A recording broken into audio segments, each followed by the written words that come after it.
waliwo lwe baamala ennaku eziwererako ddala nga bafaabiina n'okutunukunulayo omulambo gumu.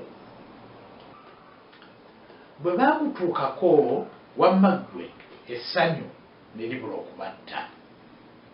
Kyokka ate ebyembi bagenda okugukunulayo bwe bati nga balaba gwa mukyalo oli Liliana. Olw'okukwatibwa nno ba Robert akafansonyi obugwo baasalawo okugutaliza.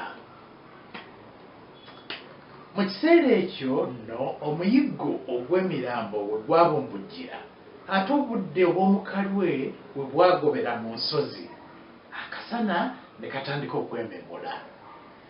Olwo nno ate emirambo egyali wabweru ne gitandika okwonooneka. Bakaawonawo abamu eno baabanga basimula emirambo okuva mu muzira ate ng'eno bannaabwe abalala baziika emirala munda mu muzira gireme okuvunda.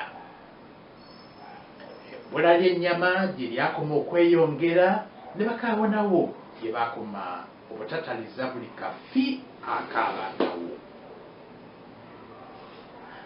Obusibu bulala bwe baalina bwali bwa sigala eyavangako butategeeragana obutatadde. Olw'okuba naye yali atandise okuba omuswaba era owekekwa. Bakaawonawo abaasinga obungi baali bafuweesi basigala ba lulango ate nga n'abalala bamunywa olw'okubayamba okuwewula ku buzito obw'ennaku n'ebirowoozo bye baalimu. Mu kiseera n'ekyo omuvubuka oli munnamateeka Apollo Kitambirike yali akyagenda mu maaso n'omulimu gwe ogw'okukyamulakyamula banne n'okubagumyagumya, kyokka ate nga ne mu kubbirira ennyama yaabwe nga yeefudde ebbereegye. Ebyo nno nga bikyali bwe bityo, abavubuka bali Katumba, Waswa, Damulira n'Eddiba baali baatuuse dda ku kyensuti ky'ennyonyi era nga bamaze n'okusiisira.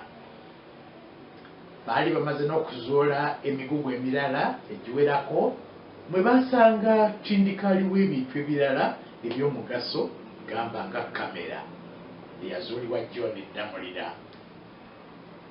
Ku lunaku olwaddirira baayambalagana n'omulimu ogw'okuddaabiriza essimu eri esobola okukola.